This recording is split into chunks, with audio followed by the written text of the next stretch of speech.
Assalamualaikum warahmatullahi wabarakatuh. Perkenalkan, nama saya Wesa Atarsyah, NPM 2121010153. Di sini saya akan memaparkan materi dari mata kuliah Filsafat Hukum Islam. Memaparkan materi dari kelompok 10 yang berjudul Tokoh-tokoh yang berpengaruh dalam perkembangan filsafat hukum Islam serta pemikirannya. Tokoh-tokoh yang berpengaruh dalam perkembangan filsafat hukum Islam. Yang pertama, Al-Farabi. Al-Farabi adalah seseorang ilmuwan dan filsuf yang muslim yang berasal dari Parab, Turkistan. Dalam beberapa sumber, ia bernama lengkap Abu Nasir, Muhammad bin Uzalak bin Tarhan Al-Farabi. Namun lebih dikenal dengan nama singkat Abu Nasir, Al-Farabi atau hanya Al-Farabi, di mana dari nama inilah dia dikenal sebagai Al-Farabius di dunia Latin atau Barat. Yang kedua, Ibnu Sina. Filosofi lain yang terkenal adalah Ibnu Sina. Selain sebagai seorang filosofi, ia dikenal sebagai seorang dokter dan penyair. Ibnu Sina di Barat dikenal sebagai Avicenna. Adalah seorang muslim Mu'tazilah, polimat yang dipandang sebagai dokter astronomer dan penulis terpenting dari zaman keemasan Islam dan dianggap sebagai filsuf paling berpengaruh di era pramodern bagi banyak orang. Dia adalah bapak kedokteran modern. Dari sekitar 450 judul yang ditulisnya, 240 diantaranya selamat dan bertahan hingga hari ini. Yang diantaranya terdapat 240 judul dalam bidang filsafat dan 40 judul dalam bidang pengobatan. Selanjutnya yang ketiga, Ibnu Khaldun.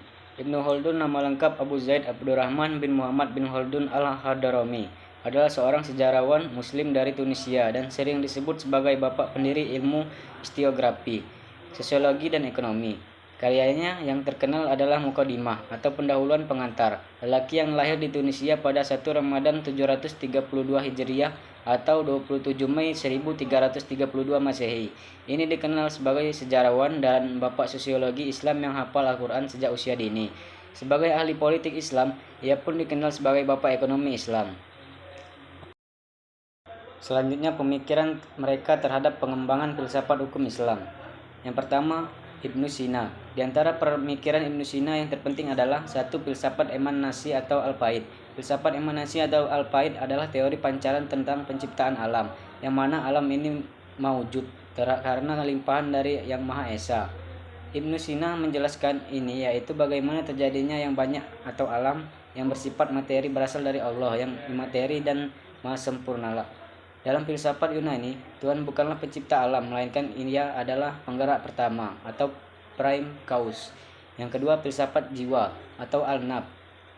Pemikiran Ibnu Sina yang terpenting adalah filsafat tentang jiwa. Kata jiwa dalam Al-Quran dan Al-Hadis diistilah dengan nafsu atau al-ruh, sebagaimana termasuk dalam Quran surat As-Sad 71-72, Al-Isra ayat 58 dan Al-Fajr 27-30, jiwa manusia.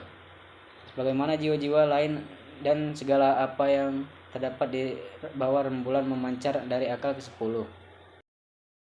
Yang kedua, Al-Farabi. Di antara pemikiran Al-Farabi yang terpenting adalah filsafat metafisika.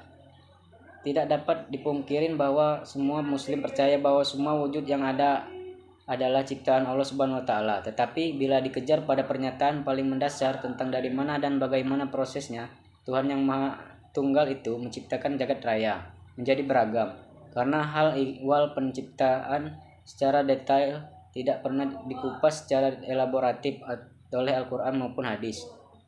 Karena kita tahu bahwa Al-Quran memuat hal-hal yang bersifat pokok dan global saja. Bagi filosofi memandang proses penciptaan semesta tak cukup puas dengan sekadar kata percaya dan akhirnya berpikir mencari rujukan karya-karya filosofi Yunani sebagai tangga bantu dan sarana untuk menjawabnya secara rinci dan logis serta sistematis. Yang kedua, hubungan akal, wahyu, dan konsep kenabian.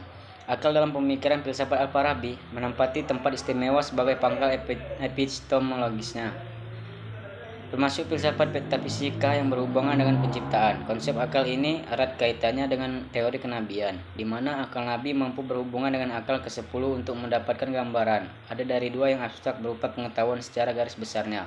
Akal menurut Al-Farabi dibagi menjadi dua, yaitu yang pertama akal praktis yang berfungsi menyelesaikan hal-hal teknis yang keterampilan. Yang kedua, akal teoritis yang membantu jiwa mendapatkan inspirasi atau ilmu ilham. Yang ketiga, Ibnu Khaldun. Dalam ranah metafisika, Ibnu Khaldun memakai dua teori, yaitu teori tarikul hudud dan tarikul imkan. Kedua teori ini dipakai di kalangan ahli kalam untuk membuktikan adanya Allah, terkait tentang adanya Tuhan. Ibnu Khaldun mengatakan bahwa apa saja yang ada di dunia ini diciptakan baik berupa benda maupun perbuatan dari manusia atau binatang, menunjukkan adanya sebab-sebab yang mendahului yang membawa semua itu pada wujud. Sekian pemaparan materi dari saya tentang tokoh-tokoh yang berpengaruh dalam perkembangan filsafat hukum Islam serta pemikirannya. Jika ada salah kata saya mohon maaf. Saya akhiri. Wassalamualaikum warahmatullahi wabarakatuh.